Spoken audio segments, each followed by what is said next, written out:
I went to undergraduate at MIT. So I did medchem there, working on gram-negative antibiotics. Learned a lot of drug discovery lessons the hard way, I'd say. Synthesis is hard. Membrane permeability is really hard. Irreproducible assays are frustrating. And then I focused on organic synthesis. I did a PhD in catalysis that was like half computation, half experiment, basically. And I got really, really focused on the question of how do we build better software for scientists? Because being a scientist using software, I thought was very frustrating. You're surrounded by so many excellent software products in your life as a human these days. You know, you can summon cars to you, you can book people's houses in faraway countries, you can get food delivered, you know, so on and so forth. And like, you try to do drug discovery, you try to do something like research related, and it's like stepping back in time 4 decades. You know, you're fighting a mainframe somewhere with some black screen, some like kernel error you don't understand. And it just sucks. It's frustrating. And so nobody does it. You know, like there's this big cultural barrier between software people, like computational people, they fight their software, but they're really good at it. And then like experimental people who don't. And it just felt like it could be better. You know, like it had built software products before. It's like how hard can this be? And I guess that was the famous last words. You know, so we do this not because it's easy, but because we thought it would be easy. And so yeah, so how hard can it be? It's very hard. Yeah, it turns out it's actually pretty difficult. So yeah, 3 years ago, almost exactly, maybe 3 years and 1 month, I finished my PhD, and like the next week, we started Rowan. So it was me and my brother originally. We were working on quantum chemistry, writing our own quantum chemistry code from scratch, web infrastructure, viewer, all this stuff. We've learned a lot since then. You know, we're now a bigger team. We have like actual customers and products that work and all this. And we mainly work just as, you know, we support biotech and materials researchers in their industry. We benchmark tools. We do our own applied research to build new tools. And then we really try to be accountable to the scientists at the end of the day. So like, is this working? Does this move the needle for your projects? If not, why not? And how can we accumulate all of our learnings from everyone we work with and like make our suite of tools better, more powerful, more performant, more productive for people? So which types of research does this enable? What you made? So I mean, at a high level, there's a lot of industries. Drug discovery is the biggest one, where we're looking for molecules that do something. Like we want a functional molecule that we can put in a pill, we can give to you that has some, you know, hits a cancer target, cures a disease, suppresses an immune receptor or something, you know, to make human health better. The similar things are true, you know, solar cells, batteries, high energy materials. Like we want to find molecules that do something. The big problem is that there's just a lot of molecules, man. So people try to quantify this, numbers like 10 to the 60th potential drug-like molecules. And that's like more stars than are in the galaxy. You know, it's like, it's crazy. It's so vast. And so if you think like, without computation, what you kind of have to do is you just have to make them. So you have to pay a human expert to make the molecules one at a time, basically. You can get fancy with robots, but then you just have to go physically test them. And like, it's so inefficient. It's so frustrating. And so the whole goal of this computation is like, how can we figure out what molecules are going to be good before we make them? So we can find better drugs faster. I mean, that's basically that's the value, like full stop. And as much as we can do in the computer, we can just burn electricity, you know, to simulate drug binding, to simulate drug properties, structure, all of this stuff, as much as we can do before we set foot in the lab. It's like, can in theory be massive efficiency gains for the industry and just give you more insight. Like you as the drug hunter can never really see what you're doing, you know, because molecules are very small. And so this actually gives you like eyes in some sense. It can give you insight and help you when you're stuck, have that next idea. The computational chemistry has been there for, I don't know, last 40 years. How do you see the interaction with AI agents, and also like, you know, the traditional, let's say, computational chemistry? Definitely there's never been a better time to be working with computers, on computers, through computers. Like just the simplest thing is level one is just like writing and executing code is so much faster and easier than it was today. So like you can do things that are complicated, bespoke, matched to a specific scientific problem that were just not possible 10 years ago. But I think even more fundamentally, like physics, you know, physics and scientific like deterministic theories where you have very few parameters, you fit a physical model, you build something of your system, like a atom by atom receptor model, you model the physical interactions. Like these methods are often, they've been around, as you say, for 40, 50 years, sometimes longer. they're very good at extrapolating, right? So it's a very simple physical model that can extrapolate to all sorts of problems. But it's also very difficult to make it better sometimes. Like you just have to think of a new theory, try it out, see how good it works, and if it doesn't work well enough, you just have to There's basically a lot of try and error loop. yeah, and think like, oh, like that model didn't work well. And so sometimes you have a couple parameters you can tune, but ultimately it is like theory first, and then you hope it has the performance you want on the data.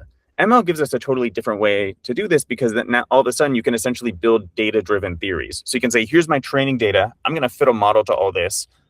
The model has, millions of parameters. I don't exactly know how it works. Like mech interp is a whole field, but like, based on the data, I can find a theory that reproduces this and try to, the problem is that the generalizability is much less. And so I think a lot of what we do and what we think about is often benchmarking physics, ML, physics-inspired ML, ML-driven physics approaches, like all of this sort of stuff in this spectrum between these and trying to figure out what's the right match for a given problem. And there's some tasks where it's like actually crazy. Like, some tasks ML is clearly better, some tasks physics are clearly better. Yeah.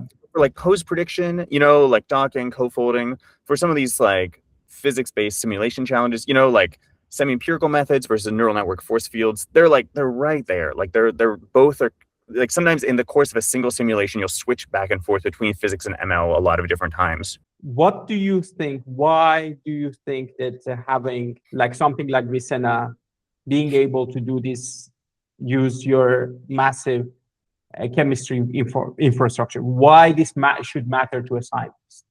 What are the limitations of what we're building at Rowan? I like Rowan a lot. I'm very proud of it. But there's limitations to what we're doing. So one of the things is that we're very focused on essentially defined input and output tools, where you say like, we've got a suite of tools and workflows that we have, and we're essentially saying like, in this workflow, we'll take a protein, we'll take a bunch of ligands, and we will score them to tell you which ones will bind better and which ones will bind worse. Okay, that's great. That's complicated. That takes us a lot of time, burns a lot of compute. It's very useful. But like, it doesn't really help you with the fuzzier, like less structured piece of that. Like it does not close the loop. You still need an expert essentially driving the tool, choosing what ligands go in, looking at the results, figuring out what decision-making to do. And frankly, finding people who have the right expertise, especially if you're in a small company, can be rate limiting. Like this, there's a lot of things to do. And you can't encode everything into these sorts of tools. Like there's cases where you want this sort of like this fuzzier, semi-structured, unstructured thing that can like dynamically pull together all these sorts of different things. And I think AI agents like what Vicenna is doing is the perfect complement to that, because you get this sort of rigor and reproducibility and auditability, the world model basically of deterministic side and the other. But then you can do like, okay, now we're gonna look at patterns. Now we're gonna like turn on reasoning for a little bit. Now we're gonna try a couple different calculations and like synthesize the results and figure out what the next steps are. And that's something that we're not able to do with what we're building at Rowan, and I think is adding this sort of orchestration agentic science layer on top it can be a massive unlock, frankly. Why anyone should just go beyond ChatGPT or Claude or any of these tools, right? Yeah. What is the difference? Because I get this question a lot. Can you explain it like in a simple word? We use these tools constantly. I use Claude, I use Codex, we use all these things. We use Grok. You can get Claude to write you a really good MD simulation workflow. Like you can do it. You can set down, hey, I want to run MD simulations on this pose. It'll read all the documentation. It'll look up the papers. It'll know how to do this. It'll do all this, and then it'll run it, and then you'll be out of context. You spend an hour just figuring out how to run an MD simulation. Because it knows a lot, but actually there's a lot of decisions. There's a lot of things to get right. There's a lot of like, you try it, you mess it up. And so like, then you can do it. Okay, so you can pull this together. You can do it. You can do 100 more. And then on the 101st one, something crazy goes wrong. Your bonds get scrambled again. Okay, you have to restart. And so there are returns to, I think, like durable expertise and sort of encoding and crystallizing all this intelligence. There's a separation of concerns. Like we have like 15,000 users or so. We've run millions of these simulations. Like we are learning and distilling this all back through AI coding tools back into the product to do this in a durable way. That just asking there's no Bain knowledge here that you gain over time and you gain by talking to customers and going to conferences, and Claude just doesn't have that context that we do. I think another side is that at the end of the day, if you want to run MD molecular dynamics or computational chemistry, you need that access to the hardware. You need to run it somewhere, right? It cannot run on your laptop. It cannot run on a normal desktop.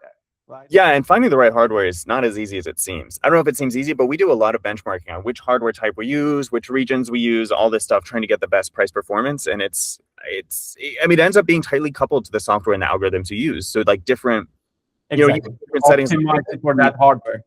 Yeah. So you can't just say like, oh, I'll just go get some computers. Like it's actually, if you just want it to run, that's fine. But if you're actually looking to get the most, most FEP legs per hour, the most nanoseconds per day, like these things are like order of magnitude differences.